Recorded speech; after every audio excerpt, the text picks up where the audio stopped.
sa inyo. No? Salamat din. Kung nakuligan na ito, paano din sila kabuo kay Al kung may anak ni si Barbaki? Diba? Muna na kuligan na ito. At ato manita lang. Amen. Salamat mga men and mga young people. Okay, din si Sir Alden.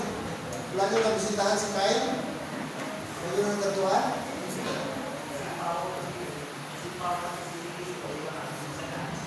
Sa Pao Pagsilid. Ano, Jonathan, si mga nyo nang katuan? Uy! Magpudwa ka ko. Anong isa na lang mo?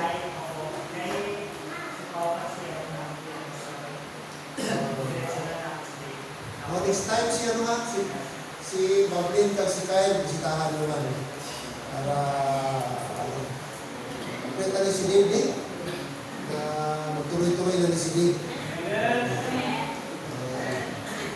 Namin ang live na ito, makapot ang Ginoo ba? Para itong mga plano, tuloy-tuloy namin mapasta itong plano pag unahon ka si Lord. Okay? Unahon ka lang si Lord. Now, this afternoon, okay, naka-umpisa tayo sandali, tapos naputol, kaya tuloy-tuloy. Kung sunod-sunod yung ating mga bisita sa hapon ng Sunday, kaya parang nawala tuloy ang momentum. But anyway, ating ipagpatuloy ngayong hapon.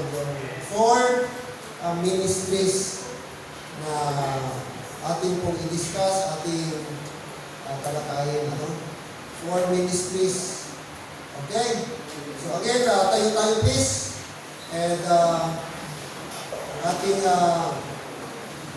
key verse, of course, walang iba, 2 Timothy 2:15. Kaya dapat ibisaluhin natin itong verse na ito. Ito yung pinaka-foundation natin sa ating proper interpretation of the Bible. Okay, ito yung mag-unlock ng truth, mga kapatid. Alright, 2 Timothy chapter 3 o chapter 2, verse number 15, verse 15. Okay, all together, ready, go. Study to show thyself approved unto God, a workman that needeth not to be ashamed, rightly dividing the word of truth. So ito yung pinaka-foundation natin sa ating studies. Let's pray. Loving, eternal, and gracious Lord, maraming salamat po this afternoon sa full reader. Salamat na cloudy, hindi masyadong mainit. Salamat na hindi po nagulan. And thank you, Lord, sa pagtulong niyo po sa aming mga men na naitayo ang scaffolding, magamit namin, and God willing, by next Sunday, makabayanihan ulit kami, na-script namin ang salito upang palagyan namin ng waterproofing. Salamat sa lahat. Also, salamat sa mga young people na lumabas, nag-follow up, nag-visit sa ilan na yung mga young people, like kay Pau Pau, like kay Dave, and salamat kasama namin si Dave ngayon. We pray na sana po, kahit higpit ang kanilang schedule, dahil graduating si Pau Pau, Panginoon, she can make a way na maka-church pa rin. Huwag niyong hayaan na mataling siya sa mga kabisi, mga defend, mga thesis, mga internship sa kanyang pagiging graduating. I know, ang isang graduating is napaka-busy. But I hope and pray, tulungan niyo po siya, Lord, na she can be able to manage her time, both school and church life po niya. Ganyan din po kay Christine, sa kanyang pabalik sa Jinsan, tulungan niyo rin po yung people na ito na mamanis din po niya ang kanyang bukas. Maraming salamat sa aming pag-proceed and pag-resume ng aming pong afternoon Bible study. Ikaw mag-bless, Lord, lalo na po sa topic namin ngayon of four ministries. Be with us, grant us with your wisdom. In Jesus' name I pray. Amen. Okay, thank you. Please be seated. Four ministries in the New Testament. Recap tayo sandali. Pag sinabing ministry, anong ibig sabihin pag sinabing ministry? It means service. Service. Kung babasa po natin yan sa book of Numbers chapter 4, verse 4, verse 12, and verse number 47. So anything na nag-serve ka will be considered ministry. Okay, service. Amen? Okay? Hindi tayo magtagal dyan. Pangalawa, pag sinabing ministry, not only service, but also it is for business. Divine business. Heavenly business. So, trabaho, gawain pa rin ng Diyos. 2 Chronicles chapter 13, verse number 10. Diyan po yung word na business. The third one ay office. Office. 1 Chronicles 6:32 and Romans chapter 12, verse number 7. So, interchangeably, you can use this interchangeably. And matawag po siya na ministry. Office is ministry. Business, it is ministry. Service, it is ministry.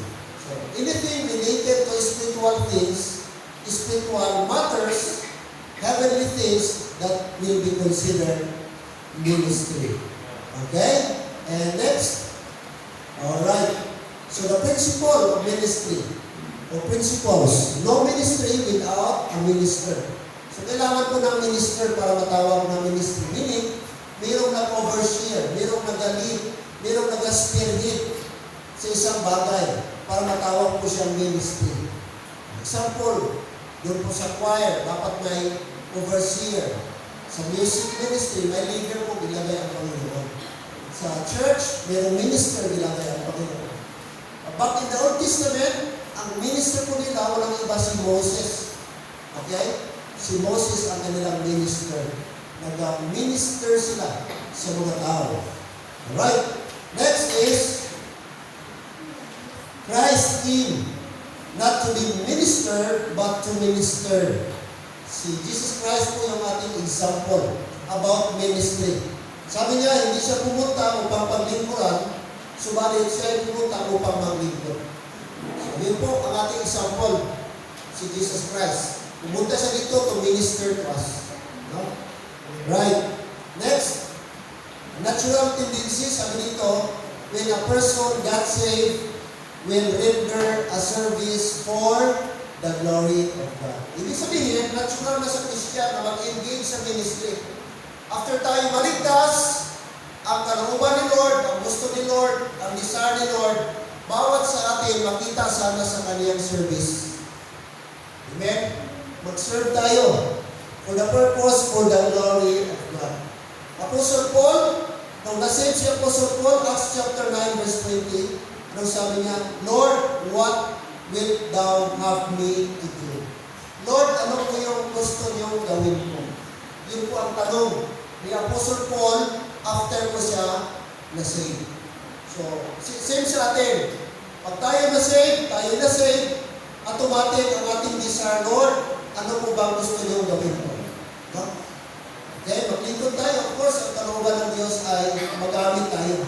Ikaw at ako, wala dapat dito na stagnant or tawag dito na walang bahagi, walang part sa gawain.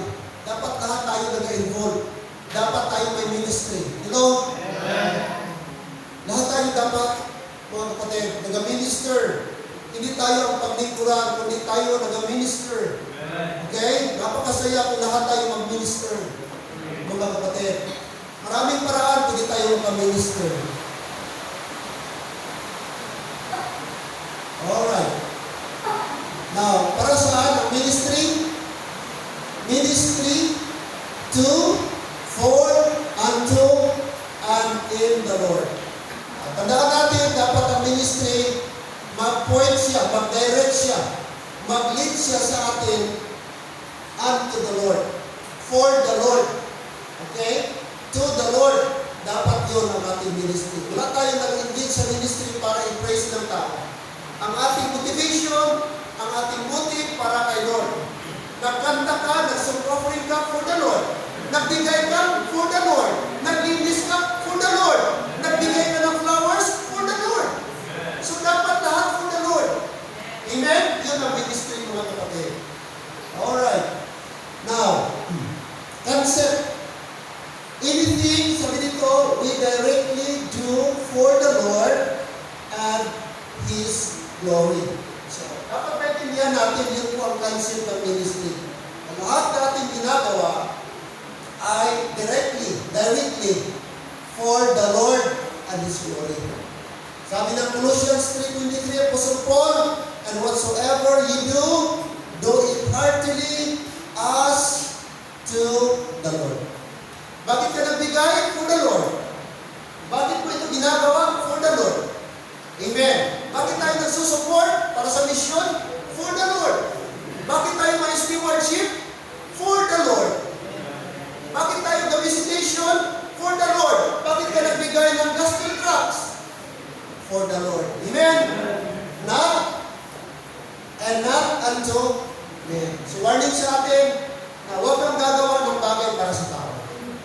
Dapat ang ating gagawin o ating ginagawa natin ito para sa Panginoon. Amen? Yun po ang ministry, mga kapatid. Okay. Ministry executed. Para execute ang ministry. Okay? Letter A, by praying and fasting. So isa sa mga bagay, especially doon sa time ni Jesus Christ, makikita ko po yung fasting. At related po itong dalawa, praying and fasting. Manotice niyo po yun, Apostle Paul, may mga times nag-fast niya, ang mga apostles noong una, si Jesus Christ nag-fast. So part po yan ang kanilang ministering. Okay? Prayer and fasting. Or praying and fasting. Acts 13 verse number 3. So ang pag-pray pala, yung prayer pala mga kapatid, the ministry of praying and ministry na po yun. Kahit nasa bahay ka lang, pwede ka makapag-ministry ba? Ipag-pray mo yung mga tao sa simbahan, mga gawain sa simbahan, mga activity sa simbahan, mga tao na lumalabas, ipag-pray mo, mga missionary. Nasa ibang bansa, hindi na-pray mo pala, ministry na yun. No? Kaya never underestimate ang prayer. I consider siya na ministry. Sending out missionary. Sending out missionary, that is ministry. Kapag ka naka-send out tayo ng missionary, naka-open tayo ng another word sa ibang lugar, that is ministry. Okay?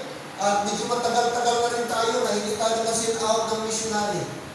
Kaya pag-pray natin na sana someday, ang Panginoon may gagamitin siya at may mag-surrender para maging missionary. No? Kasi part yan ng local church na ministry. Apostle Paul, dyan, Acts 13, verse number 4. Dapat ang pag-send out ng missionary, hindi mission board. Dapat ang missionary manggagaling sa local church. At hindi pwede mag-start ng mission work na hindi na-send out. Hindi pwede pag-graduate mo kayo gusto, diretso ka na tayo. Wala kang local church na nag-send out. Hindi yan biblical. Kasi lahat sa Bible, may sending church. By the way, we discourage the word mother church.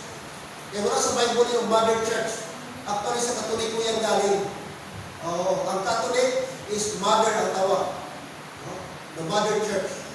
So kung may mother church, may daughter, may lolo, hindi gano'n. Sending church. Huwag tayo magamit ng mother church. Hindi yan biblical. Sending church. Kanino ka send out? Sinong send out? Nag-send out sa'yo? Saan ka magaling? Sinong church mo na nag-send out sa'yo? Yun dapat. Mga kapatid. So, sending out, missionary. Missionary. Ano pa? Obeying in the part of the call. Sa bitawa, pag nag-respond siya doon sa calling, that is ministry. No? That is ministry. Kung may somebody na tinawag to become a missionary, to start a mission work, then nag-respond siya, he is complying the ministry. He is doing a ministry. Mga kapatid. Alright? And another thing, giving to the Lord. Another ministry executed, giving to the Lord. Anong dapat natin ibigay? Our time, our talent, and finally, our treasure. So, pili tayo dito. May maibigay tayo. So, ang pagbigay o ang pagbibigayan, giving is also ministry. Kaya, I hope lahat tayo dito mag-involve sa giving ministry. Amen? Huwag tayong maging madamot. Pag-pray natin sa Panginoon. Kasi ang ating Panginoon, giver. So, dapat tayo giver din. Giver ng ating time, giver ng ating talent, at giver tayo ng treasure. Kaya, napakasarap kung lahat tayo magbalik sa hapon. Amen? Kasi bibigay natin ang time kay Lord. No? Bigay natin. Maklaro ba dyan? Mabasa niyo pa ba? Masyadong maliit, no? At sige lang. Kahit medyo, So, giving to the Lord. No? Giving to the Lord. Next. Okay, letter E. Praising by singing to the Lord in your heart. So, ang pag-praise sa Panginoon, ang pag-awit sa Panginoon is also ministry. If you remember sa book of Acts chapter 16, nung si Silas and Paul nakulong brad, nung ginawa nila at midnight, they sing praises unto the Lord. So kahit hindi maganda ang kanilang circumstances, kahit tinulong sila, nilatigo sila, may mga lakay sila, may mga sugat sila, mga kapatid, hindi po nabago ng circumstances ang kanilang desire. Nandun pa rin yung singing, nandun pa rin ang praising sa Panginoon. They still worship the Lord, they still praise the Lord, they still magnify the Lord, despite sa kanilang sitwasyon. Because they believe that God is still in control. They trust the Lord, mga kapatid. Kaya sa atin, anumang circumstances natin, anumang situation natin, pwede tayo, katulad ni Paul at Silas, despite nakulong sila, dahil na-preach sila ng gospel, yet they remain faithful and they sing praises unto the Lord. Ephesians 5:19, ano sabi ni Paul? Ephesians chapter 5, let's open our Bible. Ano sabi ng book of Ephesians? Look at chapter 5. Verse number 19, speaking to yourselves in psalms, next in hymns and spiritual songs, singing and making melody in your heart to the Lord. So kanino natin i-address ang ating singing? To the Lord. Anong klase sabi niya? Psalms, hymns, and spiritual songs. So yun yung mga, don't you know mga kapatid na basic study, ang tao daw na may sakit, kung sige daw siya pakinig ng mga magagandang music, isa daw yan na magpapabilis ng kanyang pagaling. Would you agree? Totoo yan mga kapatid, basic study. Pero hindi yung mga rap na mga kanta, yung mga magagandang music pa, lalo na yung magandang mga message. Oo. Pag gamot daw tayo gina-expose at makikinig, ang mga good cells panibilog sa ating katawan. Kaya malaking bagay na kung may problema ka, may sakit ka, magpatugtog ka ng mga song na maganda. Kaya isa yun ang mag-comfort sa atin. Aside sa Holy Spirit. Stress ka, depressed ka, makinig ka ng kanta. Makinig ka ng mga Christian song, huwag yung mga love song, yung lalo ka ma-depress. Amen? Imbes na problematic ka, gusto mo marinig, ay nako. Kung sakaling ikaw ay lalayo, dalhin mo na rin pati ang puso ko. Imbes na gusto ka marinig, gusto mo sana pag mga ganong kanta, lagi mong pakinggan, hirap ka lang sana yung lubid, mag-victim na lang ako. Kasi may mga kanta na ma-depress ka tuloy, may mga misis na sa halip na makalift up ng soul mo, makaka-depress. Mag-self-pity ka tuloy, hindi ka, heartbroken ako. Kaya maraming mga tao nasuicide dahil sa kanta lang, na-depress ka ka. Yun ang kaibahan ng Christian song. Kaganda sa atin yung kanta, oh, it's wonderful to be a Christian. Oh, it's wonderful to be Christian. Oh, it's wonderful to have your sins forgiven. Oh, it's wonderful to be redeemed, justified, forever reconciled. Oh, amen? Hallelujah!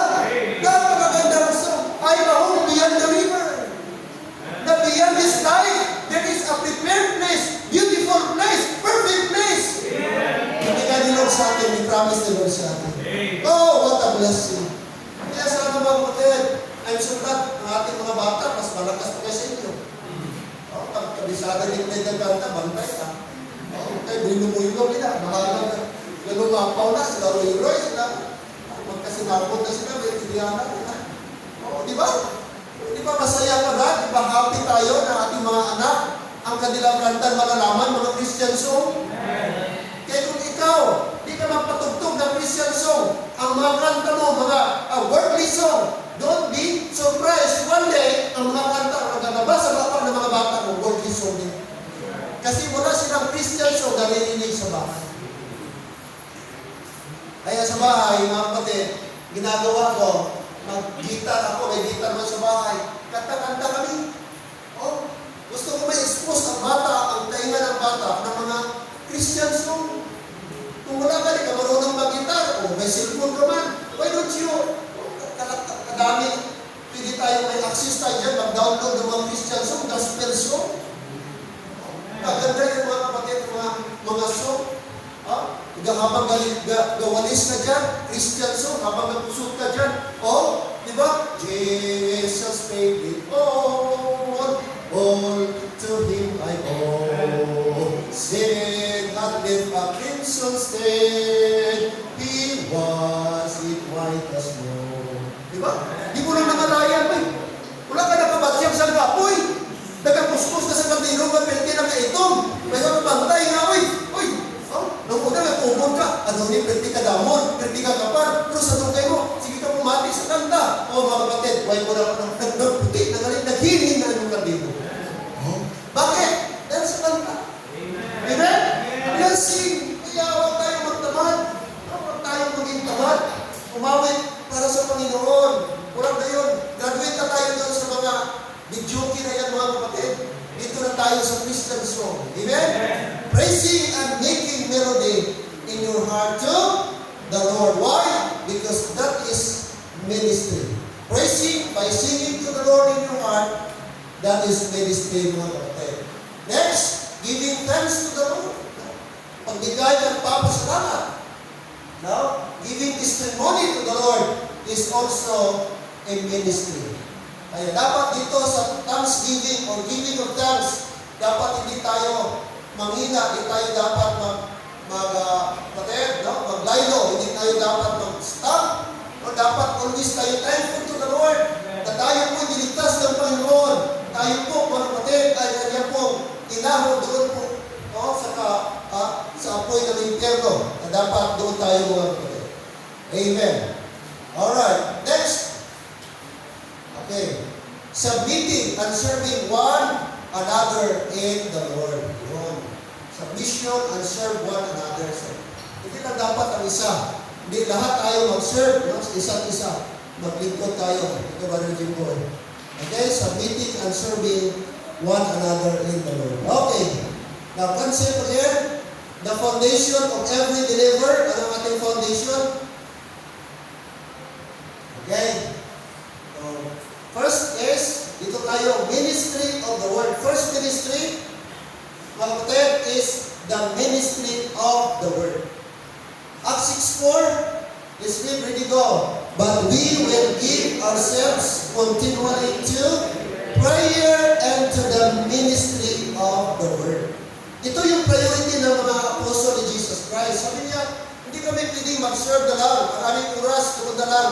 Igugol namin sa pag-serve ng tables.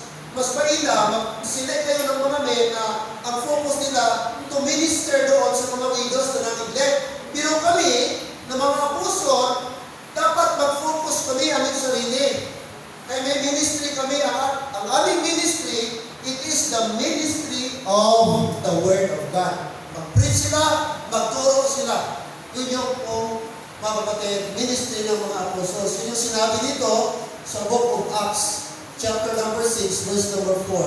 Take note, the ministry of the Word. That's the first ministry, mga kapatid. Okay? Isa sa mga important. We base our salvation upon the Word of God. As Baptist people, wala tayo sa Apostles' Creed, wala tayo doon sa tradition. Ang basis ng ating salvation, walang iba, the Bible. Dito ba nakabase ang iyong salvation? Amen. Anong sabi ni Peter? 1 Peter 1:23, being born again, not of corruptible seed, but of incorruptible, by the word of God, which liveth and abideth forever.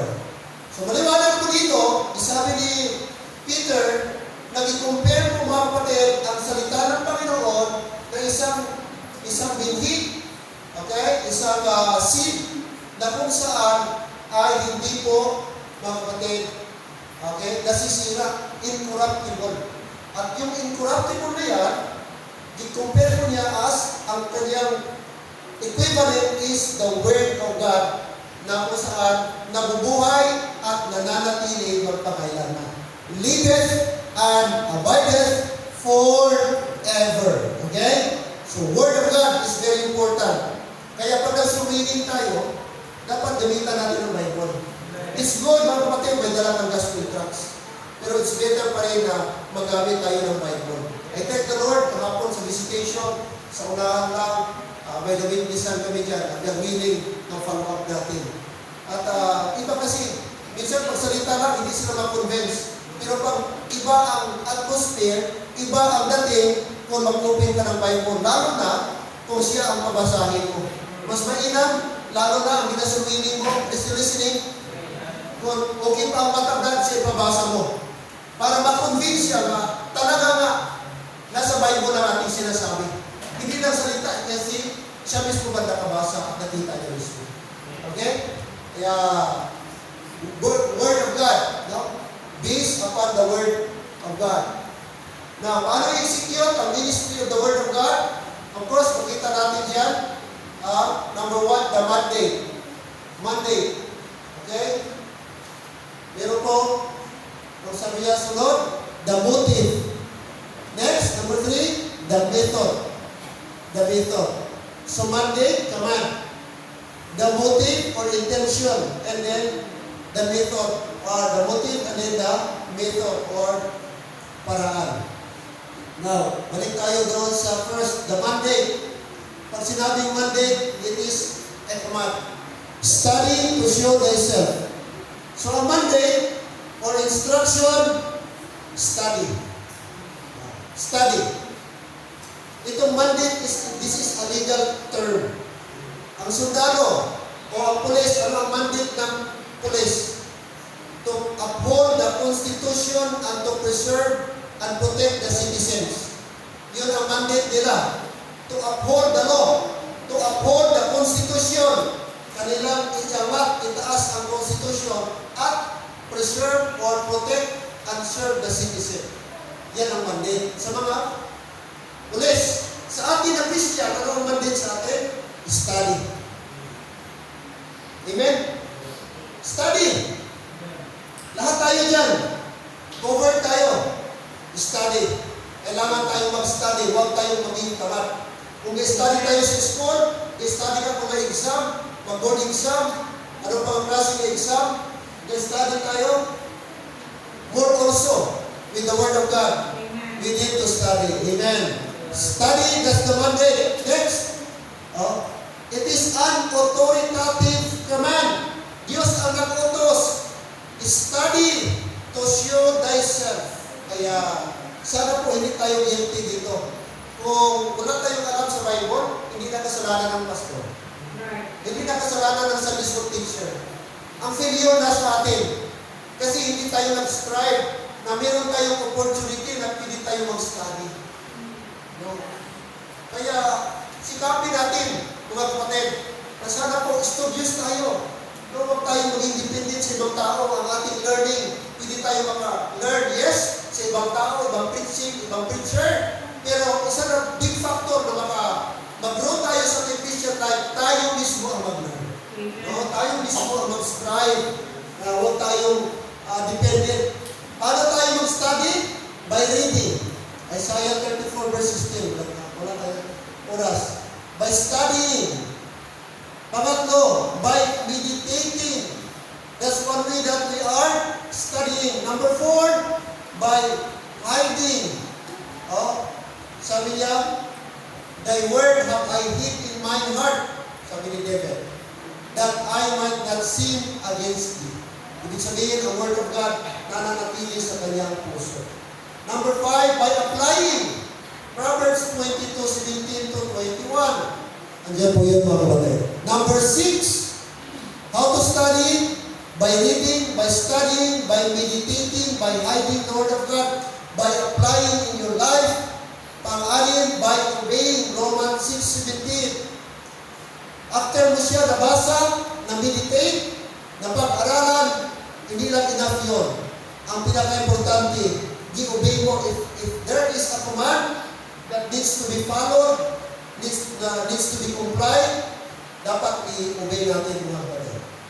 Okay? Teach by teaching. Ituro natin. Ang nalaman mo, ipasa mo rin. No? Pasa mo rin sa ibang tao. I-teach mo.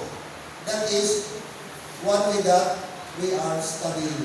So read, study, meditate, hide, apply, obey, and teach. Ito yung 7 na paraan kung how to study the Bible. Okay, next.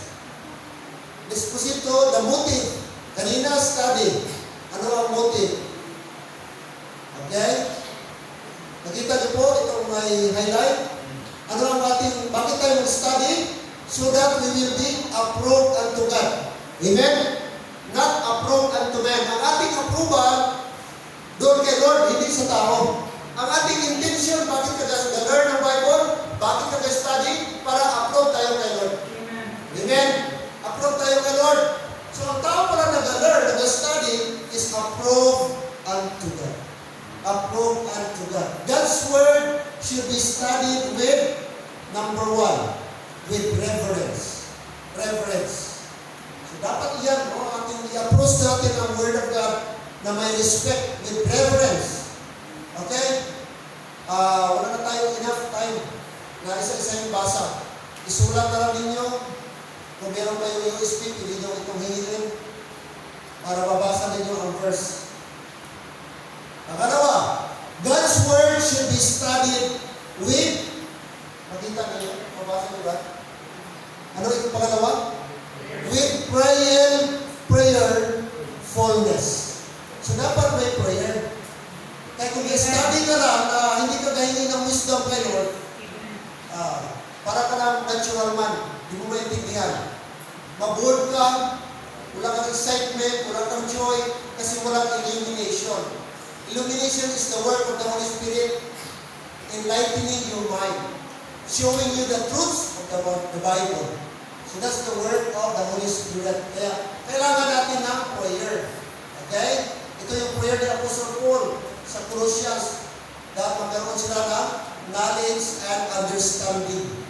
Knowledge and understanding.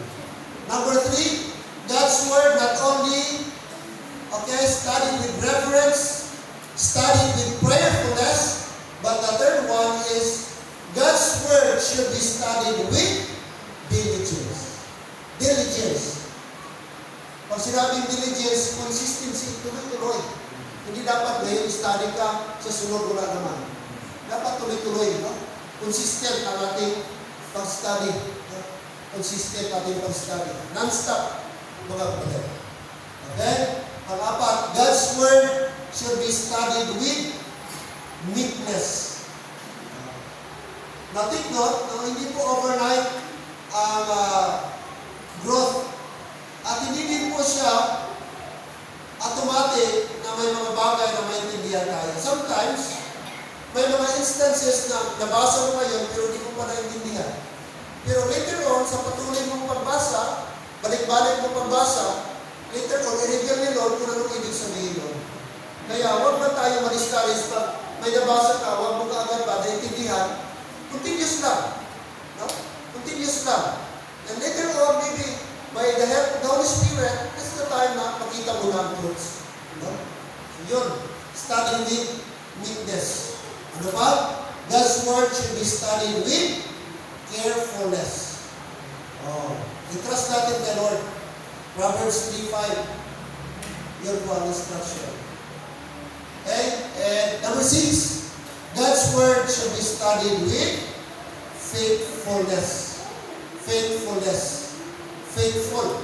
Okay? Ibig sabihin, kung sinabing faithful, doon na papasok yung rightly dividing, proper, accurate, precise na pang-interpret mo na Bible.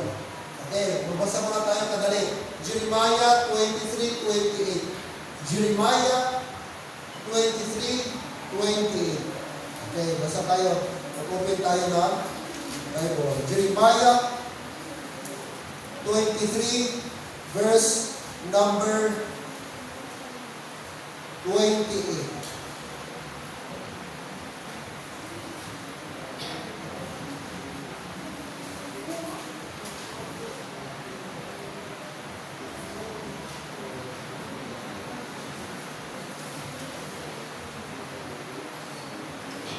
Verse 28. Jeremiah 23:28. Are you there? Alright, all together please. Verse 28, go. The prophet that hath a dream, let him tell a dream. And he that hath my word, let him speak my word faithfully.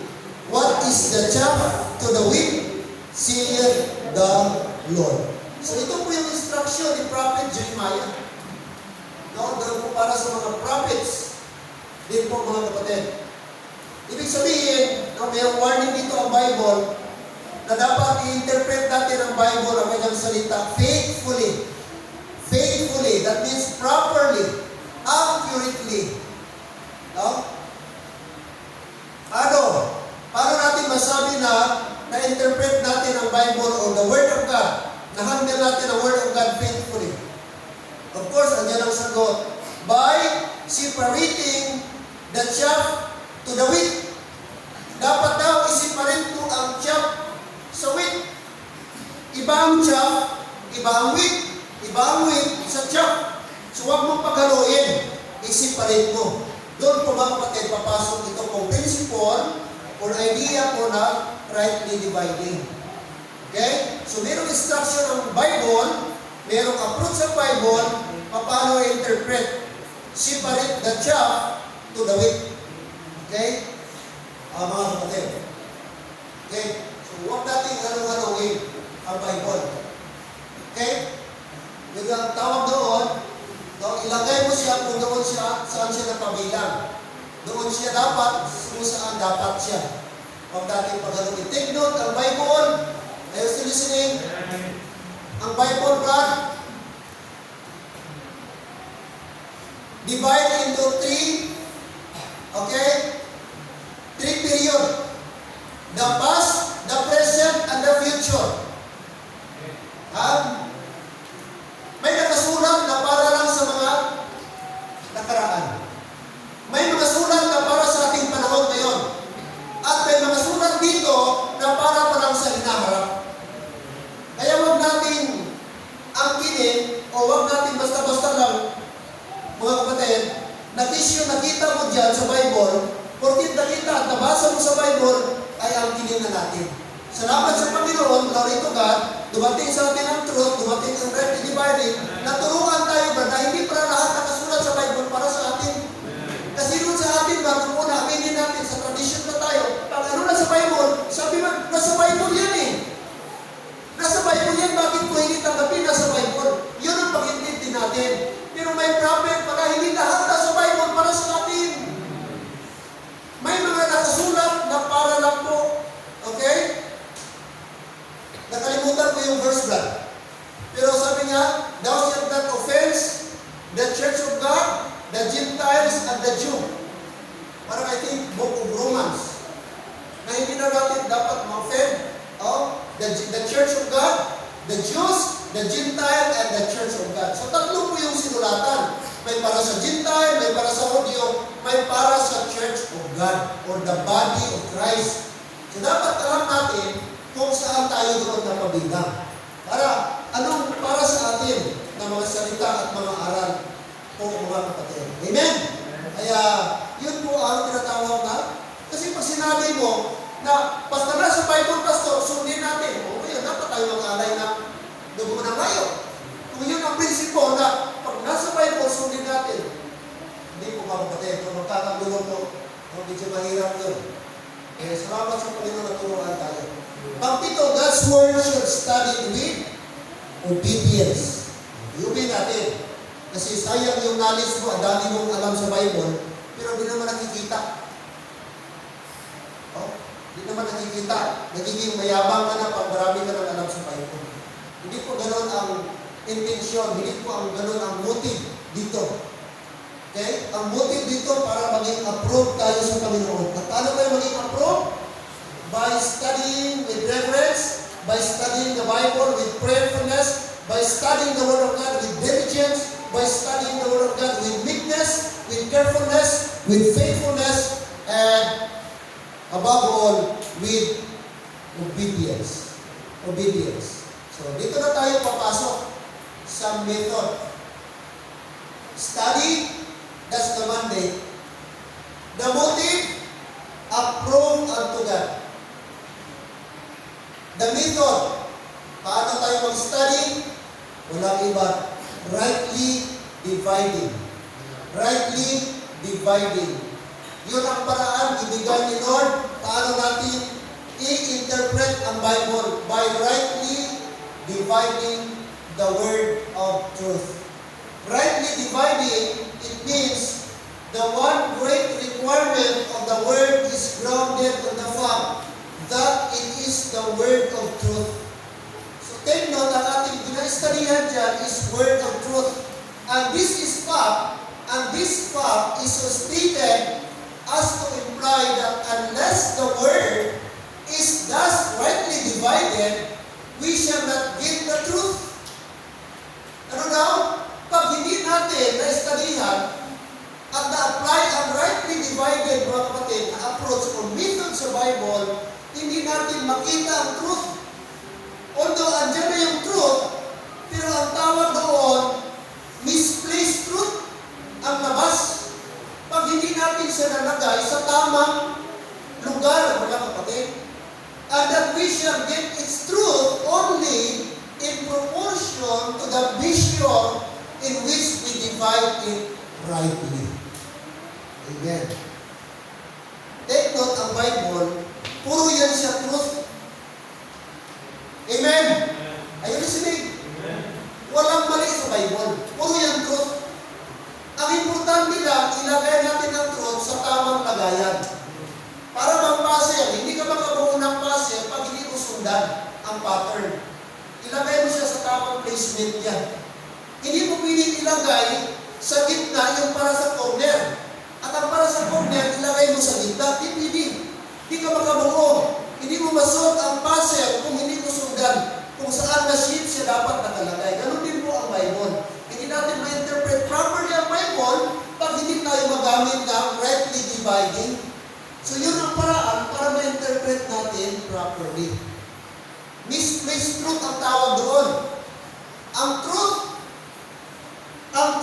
dito sa New Testament, after the cross, ilagay mo dito, before the cross, ang tawag doon, misplaced truth. Truth siya, pero misplaced. Ang dito din na word, na truth, before the cross, ilagay mo dito, ang tawag pa rin doon, misplaced truth. I-apply mo ang word dito na truth, i-apply mo dito sa panahon ngayon, ang tawag misplaced truth. Amen. Nakuha niyo mga kapatid? Amen?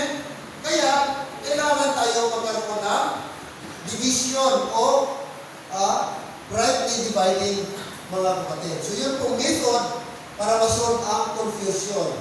Sabi dito, God's Word should be studied kanina with reverence. Dapat may reverence. God's Word studied with prayerfulness. Okay? God's words should be studied with diligence, with meekness, with carefulness. Yun ang mga requirements para ma-studyhan natin, para maintindihan natin ang Word of God. With faithfulness, with obedience. Yun yung kanina, ating namo. Okay? Ano sabi dito? Rightly dividing, grounded in the fact, unless the Word of God get the truth. Hindi natin makuha yung truth unless na gamitan natin ang rightly dividing. Mga kapatid. Okay, so yun po yung tatlo tandaan natin. Ano yung God? The mandate, study. The motive, approve unto God. the method rightly dividing. Maraming mga churches, mga pastors, negative sila kung sinabi rightly dividing. Akala nila wala sa Bible. Pero andyan sa Bible. Ginamemorize pa ng maraming mga pastor, mga churches, mga believers. Study, 2 Timothy 2:15. 2:15. Pero hindi na naintindihan. Nakuha ko na lang ibig sabihin ng 2:15. At pag sinabi mo ngayon na rightly dividing, negative sila. Critical sila. Akala nila cultic teaching na. Hindi nila alam that is the biblical method on how to interpret the Bible properly. Amen. Kaya sa pag-study ng Bible, tandaan natin dispensationally. Ang dispensation mga kapatid. Before the cross, napakadali na lang po tayo mga kapatid mag-interpret ng Bible. Okay? Ang iyong separating line is that the cross, before the cross or after the cross. Yung teaching ba ito, before the cross or after the cross? So ang ating reference, walang iba, is the cross of the Lord Jesus Christ. The death of Christ, alam mo na mga kapatid, kung yung turo na yan para sa ating ba o para sa mga Hudyo. Okay, next. The ministry of the saints. Kanina, the ministry of the Word of God. Ito naman, the ministry of the saints. Now, the concept. Supplying the needs that are needed by collecting, offering, struggling believers. Ito naman ay fund intended na collect sila ng fund, na collect sila ng offering, at ang offering na ito intended ibigay sa mga kapatiran nila na nag-struggle financially or hirap sa buhay. Kaya ginawa po ng ibang mga churches, nag-collect sila ng offering, itulong nila para sa mga struggling believers. Okay? So basahin po natin ang 1 Corinthians chapter 16. Tingnan niyo po, para meron tayong overview, mga kapatid. Chapter 16, book of Corinthians. Tingnan niyo po. According to verse 1. Verse 1, now concerning the collection for the saints, as I have given order to the churches of Galatia, even so do ye. Sinabi ni Apostle Paul na mag-collect kayo ng offering para sa mga saints. Katulad yung instruction niya doon sa mga churches din po sa Galatia. So same way, ang mga believers sa Corinthians, the same pattern, magkuha din po sila ng collection or offering. At sabi ng verse 2, upon the first day of the week, let every one of you lay by him in store, as God hath prospered him, that there be no gatherings when I come. Verse 3, and when I come, whomsoever ye shall approve by your letters, then will I send to bring your liberality unto Jerusalem. So itulong nila ito sa mga saints in Jerusalem na nag-struggle o hirap, mga kapatid. Verse 4, and if it be met that I go also, they shall go with me. If necessary, kailangan sumama ni Paul. Verse 5, now I will come unto you when I shall pass through Macedonia. For I do pass through Macedonia. And it may be that I will abide, yea, and winter with you, that ye may bring me on my journey whithersoever I go. Verse 7, for I will not see you now, by the way, but I trust to tarry a while with you, if the Lord permit. But I will tarry at Ephesus until Pentecost. For great door and effectual is open unto me, and there are many adversaries. So may mga kalaban na pwedeng maghinder sa plano ni Paul. Sa kanyang letter, sabi niya sa mga Corinthian believers. Verse 8, now, if Timothy come, see that he may be with you without fear, for he worketh the work of the Lord as I also do. Let no man therefore despise him, but conduct him forth in peace, that he may come unto me, for I look for him with the brethren. Verse 12, as touching our brother Apollos, I greatly desired him to come unto you with the brethren, but his will was not as all to come at this time, but he will come when he shall have convenient time. So dito po ay sinabi ni Apostle Paul ang kanyang plano, kasama sana si Apollos, pero sabi niya hindi pa sure kasi may mga bagay pa na dapat i-consider nila. Okay, but if the Lord permits, sabi niya, we will come with you or we will come unto you. Sabi niya.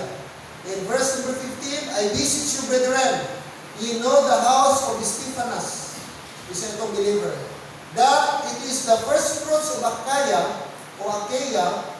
that they have addicted themselves to the ministry of the saints. So makita mo po yung ministry of the saints. Amen? That ye submit yourselves unto such, and to everyone that helpeth with us, and laboreth. Okay? So napakaganda yung appeal ni Apostle Paul na magtulungan po sila. Kasama ang churches of Galatia, kasama ang church of Corinth, na magtulungan sila, magkulikta sila, magkaroon sila ng fund, at yung fund na yun, itulong nila doon po sa mga struggling believers to supply the needs that are needy by collecting offering. Kaya yung ginagawa natin, may hospital, kahit kunti lang, biblical po yan. Yun ang ginagawa nila dito noong una. Amen? Nag-amot-amot sila para itulong sa mga kapatid nila na Manila. Yun po, no? So ministry ang tawag doon, ministry of the saints. Ministry of the saints. Saints. Now, fellowship one to another. Okay? Kanina, nagkuha sila ng offering. Ito naman fellowship one to another. 2 Corinthians 8:4, praying us with much entreaty that we would receive the gift and take upon us the fellowship of the ministering to the saints. So ito pala, ang ating pagtutulungan ay ministering to the saints. Ang mga unbeliever galing mga kapatid, nag-minister din yan sila. Kita nyo, may mga na-landslide, may nabahaan, may nalindulan. Ano ginagawa ng mga vlogger? Oh, nagtawag din sila sa kapwa nila vlogger. Oh, pre, tulong tayo. Charity work tayo. Tulungan natin ang vlog, tulungan natin doon. Yung mga kababayan natin. May taga Cebu, may taga Bohol ng mga vlogger, may taga Manila. O di ba? Nag-join effort sila, nag-teamwork sila. Para ano ang ilang purpose? Anong motive nila? To help sa mga nabiktima ng kalamidad. Ayun gusto nyo? Amen? Nandun ang kanilang puso. Nandun ang pagiging makabayan. Nandun ang kanilang tawag doon. Yung patriotism. Uy, kababayan natin ito. Tulungan natin. Isa sa mga hinahangaan ngayon sa buong mundo, yung ating tennis player na si Alex Ayala, na kahit saan siya maglaro, Dubai,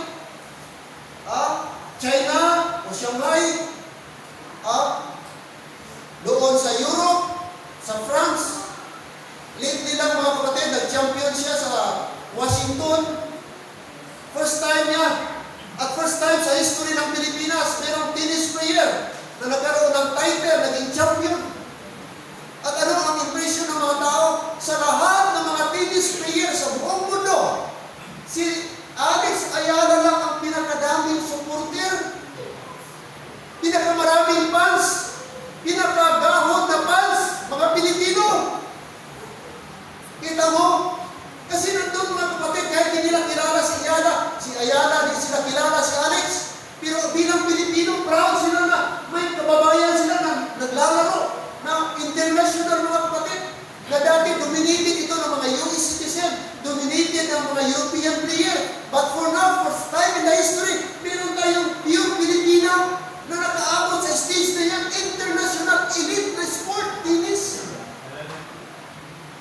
Kaya, kahit ako di pa ako marunong mag-tennis, pero every time makita ko si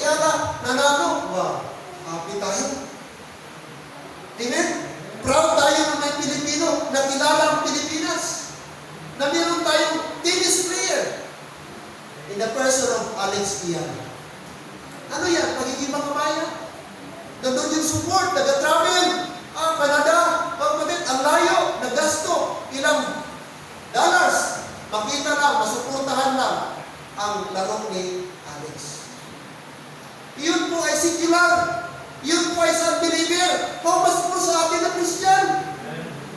More than kababayan ito atin kasi Brad, hindi lang ito by blood, but by spirit ang ating pagiging brother. Spiritual bond. Amen? Spiritual bond tayo. Kaya dapat meron tayong fellowship. At mga kapatid, hindi dapat tayo ng away-away, hindi tayo magkaroon dapat ng division, kundi sweet ang ating fellowship, close ang ating fellowship. Ayun na sila, hello. United tayo. Pag meron tayong kapatiran na nagdadalamhati, dapat nagkikisimpatiya tayo. Kung meron tayong kapatid na nanghihina, mga kapatid na lumalayo ng lamig, alalayan natin, tulungan natin, bisitahan natin, prayan natin. Dapat ganun ang ating spirit. Suportahan tayo sa isa't isa. Ating mga nanay, merong livelihood opportunity. Suportahan natin. No, merong business opportunity. Suportahan natin. Meron tayong kapatid o kapatira na nagkaroon ng open door ng business. Suportahan natin. Hindi kayo, lamig-lamig luto dyan. Ito ta sa ibang makaon. Hindi dapat. Kung may karinderya ang ating utod, o si Brad Bernard, nag-open karinderya someday, pagkata dito ito makaon, namin itong luto, namin itong timpla. O barato pa, namin pa. Dito ta, ang atong ang dapat, ang balik sa ating sa ato, ang Pinoy, hikaya na ito ang sariling atin. Natawa, gusto ta, made in US, made in Germany. O pag made in Philippines, hindi mo, na lang na. O di ba minsan ganun ang ating attitude? Ang ating produkto, ginahikaya na ito. Hindi na ito ginapatronize, hindi na ito ginapromote. Mas gapatronize ka, ga-regularize ka sa mga imported. Tama at hindi? Dapat sa Christian ba? Dapat hindi. Dapat suportahan natin ang ukit, tulong ka. Butang na yun, up. Amen? Suportahan natin. Gusto nyo, meron kayong mga kasama, nakahanap ng souvenir, ay may kilala ka. Mura na, maganda pa. Ano pa, garantisado pa. Quality pa. Dapat, punta tayo, Sister Lee, may punta ko. Taga-ecobrosyon. Anong mga open mo diya? Ano ang mga namin mo diya mga pan? Kaya ako niya na din pakita. Dapat ganun. Promote natin ating mga kahanap ng karintal. Harap. Amen? Bahala mo na komisyon, hindi na mag-ano komisyon, hindi ka pa yung ng income na. Importante nakapulik ka, nakarecommend ka na kung ano na bagay. Kaya ang joy ni ang success ni Pearly, ato manatanan. Wait ka pa to, sunod sila, basta niya nga yan, basta na si ate nga na yan, ako na yan. Gusto na nila pambarkada nga sa lakyan. Diba? Amen. Programa to, muli ka, mabasi padula niya pink, ang padula na yung mga kutsi. Imbes ng blessing sa ato ministry, wala ka doon, way ka magdamuli. Fellowship. Receive the gift and take upon us the fellowship of ministering. Ano tawag? Ano ang Christian? Ano ang ating duty? Ministering to the saints. Maglingkod, mag-serve, hindi nga makakuha ka, kundi ikaw makabuli. Ikaw kung nagadaw ng inuutod, ma-uplift mo ba? Ma-lift mo ba? Ano na yan? So, kunin natin yung mindset natin na tayo ang always tulungan. Mag-isip tayo, Lord, anong paraan na ako naman na makatulong? Gusto ko, Lord, mag-minister.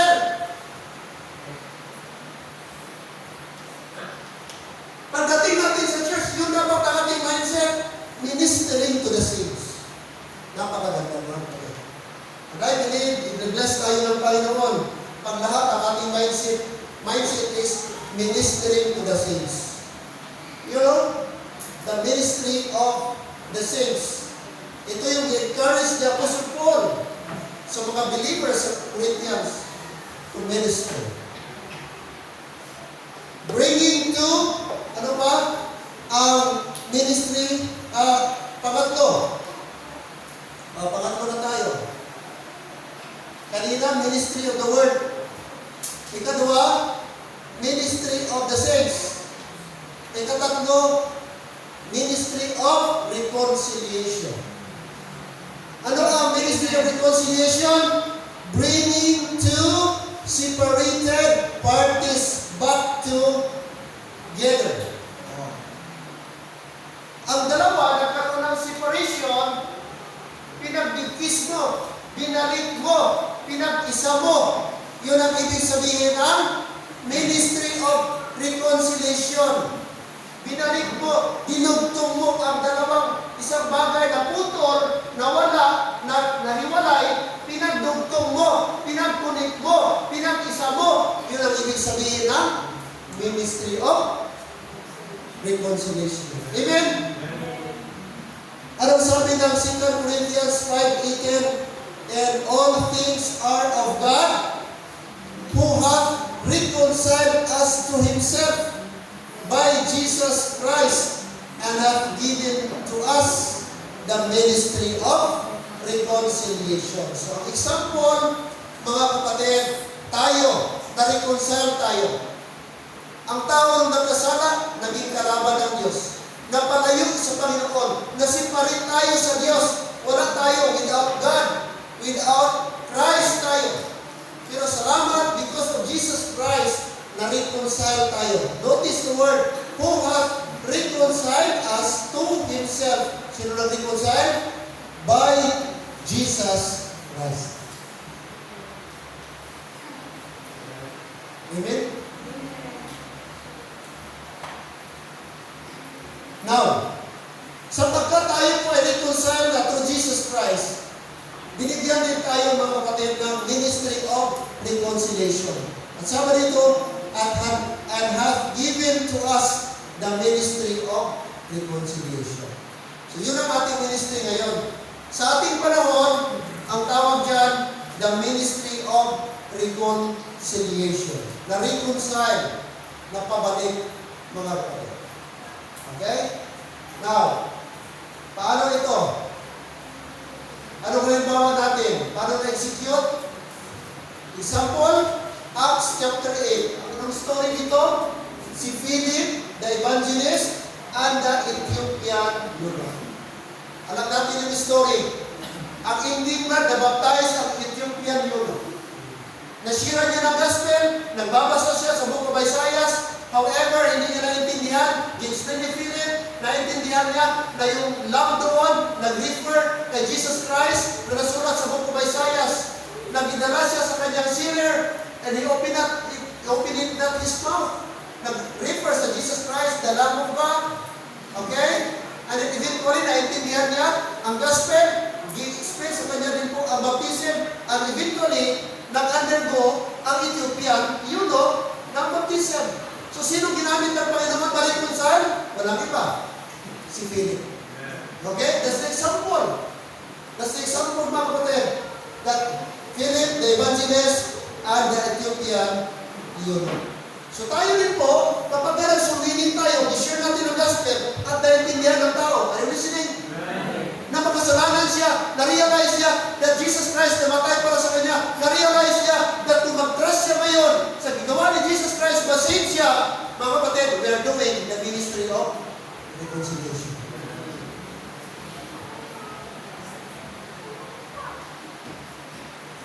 Acts chapter 9, Acts chapter 9, Paul the Apostle.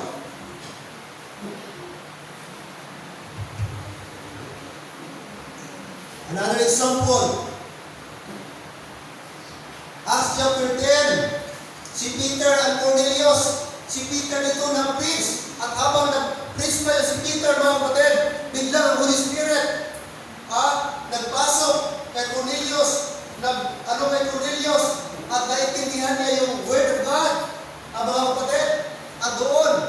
nagbilin na si Cornelius. Okay, nasilda siya ng Holy Spirit. No? Acts chapter 10, mabasa mo po dyan, verse number 40. So, sino dito ang ginamit? Si Peter. Acts chapter 8, ginamit si Philip. Acts chapter 9, ginamit si Apostle Paul. Mga kapatid. Okay? So, ito po yung mga makita natin dito na mga ministry.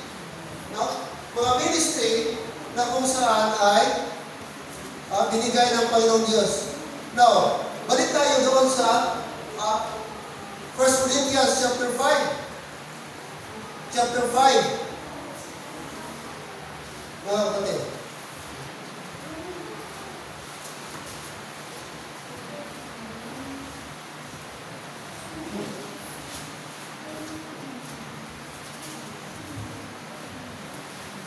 Verse number 19.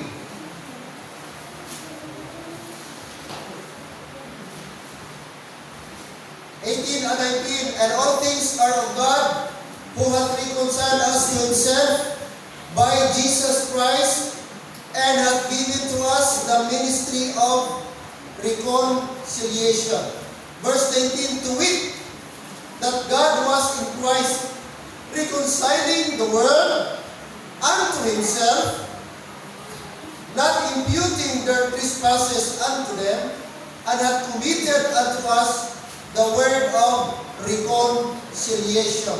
So again, the word reconciliation has been mentioned again. Verse 18, there's the word reconciliation. Verse number 19, also the word reconciliation. Verse 20, now then, Apostle Paul said, now then, we are ambassadors for Christ. That means representative. We are Christ's representatives. As though God did beseech you by us, we pray you in Christ's stead, be ye reconciled to God.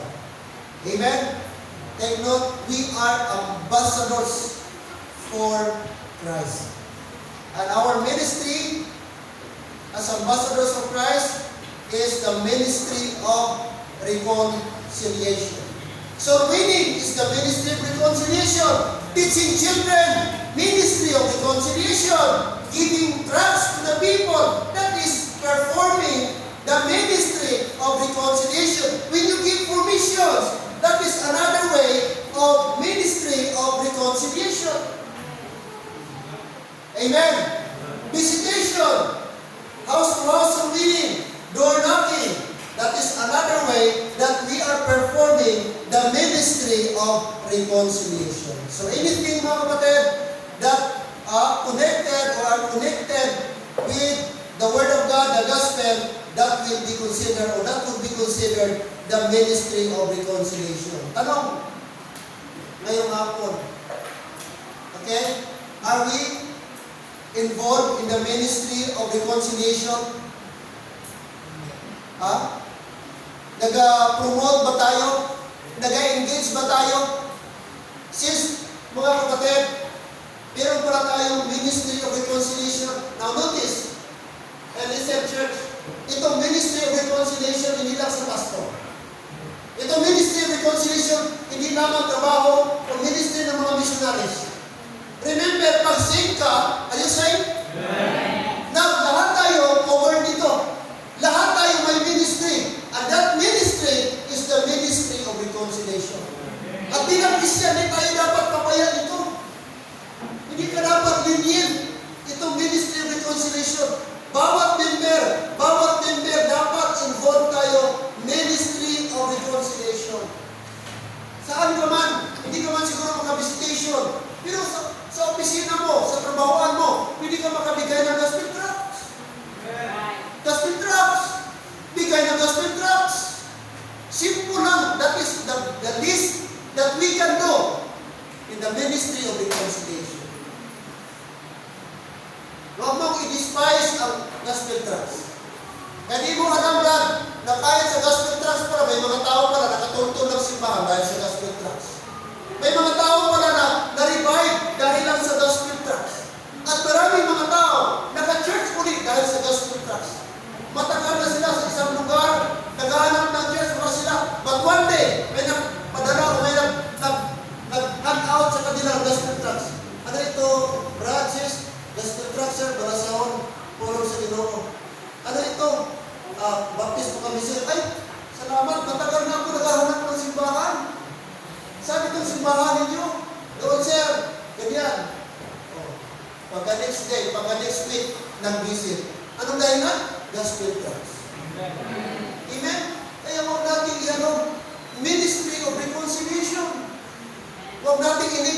huwag natin i-despise, huwag natin i-take for granted. Ministry of reconciliation. Siguro, hindi ka makasumilin. Pero, at least, simple act lang, meron tayong magawa. Alright? Philip, no? Evangelist, nakita natin, Apostle Paul, kahit saan siya, nag-preach ng gospel. Kahit sa kulungan, Acts chapter 16, makita natin Apostle Paul and Silas, nandun pa rin yung puso nila. Ministry of reconciliation. The jailer got saved. Ano pa? Si Peter, chapter 10, ang household ni Cornelius, the same. Okay? Dahil sa preaching ni Apostle Peter, i-pick up siya. Sabi ng Diyos, punta ka sa bahay ni Cornelius at doon mag-minister ka sa kanila. At doon mga kapatid, nakita natin, may mga tao na save, nakarinig ng truth, nakarinig ng gospel, because may mga tao willing mag-response at sumunod sa ministry of reconciliation. My prayer, church, is sana makabili tayo ng speaker. Isa sa mga desire ko, magkaroon tayo ng speaker para ma-practice natin ating ministry o street preaching. Gusto ko magkaroon tayo ng street preaching. Pastor, marami naman ka-preaching dyan sa palengke, sa mga traffic light. Mga kapatid, nasa atin ang tunay na gospel. Sa kanila may nabasa ako, repent and be baptized and be saved. May nakalagay na sa kanilang karatula. Mga Pentecostal pa, nag-preach doon, babae, nakapantalon. Anong preaching? Magtungo ka, magpabautismo, magbiya sa sala, mag-repent na mo, kung gusto nyo maluwas. Tama pa ang gospel nila? Yun ba ang gospel sa atin? Yun ba ang gospel of the grace of God? No. Kaya kung meron mang dapat mag-street preaching, tama na mag-preach sa kanila, tayo, kasi nasa atin ang tamang gospel. The gospel of the grace of God. Ayaw mag-pray kung meron na tayong speaker, God willing. Itong mga men, pag sabi ko, Brother Michael Martibi, yung mga turno pero na Sunday. Yes, Pastor. Susunod, Brother Tata. Pasanay, Pastor. Pasanay. Si Brother Bernard Anay, kay David Pakaya. Walang pas again. Excited tayo. Punta tayo terminal. Doon tayo mag-preach. Punta tayo, harap ng YBM. Preach tayo doon. Harap dyan mga kapatid. Gusto mo, harap ng langko. Habang palabas sila dyan, paghapon, ang daming mga tao. Napakagandang pwestuhan dyan. Mag-preach ng gospel.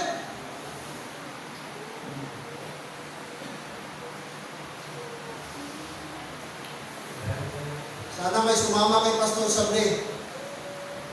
Mga lalaki na willing po para sa ministry of reconciliation. Amen. Mga kapatid, ito po yun ating makita. The ministry of the word, okay? The ministry of the saints, and the ministry of reconciliation. Take note, ang ating ministry, mga kapatid, hindi po Matthew 28, 19 and 20. Hindi po yan para sa atin. Tumutukoy po yan sa mga Hudyo. Ang atin po ngayon, ito po 1 Corinthians o 2 Corinthians chapter 5, verse 18, 19, and 20. And we are, the Bible says, now then we are ambassadors for Christ, as though God did visit you by us. We pray you in Christ's stead, be reconciled. Mga kapatid. Amen? Ayaw mag-pray na meron tayong na-learn and take note. Okay, mga kapatid, the ministry of the word is, there is the mandate, there is the motive, and of course, the most important thing, there should be a method, and that method is by rightly dividing the word of truth. Amen? I hope na yun ang ating na-learn, na meron po 4 kinds of ministry. Everybody standing, shall we come to the Lord in prayer? Gracious, eternal and loving Father, salamat po ngayong hapon. Finally, natapos namin ang topic na ito na there are 4 ministries na aming pong natutunan and help us in this ministry, Lord.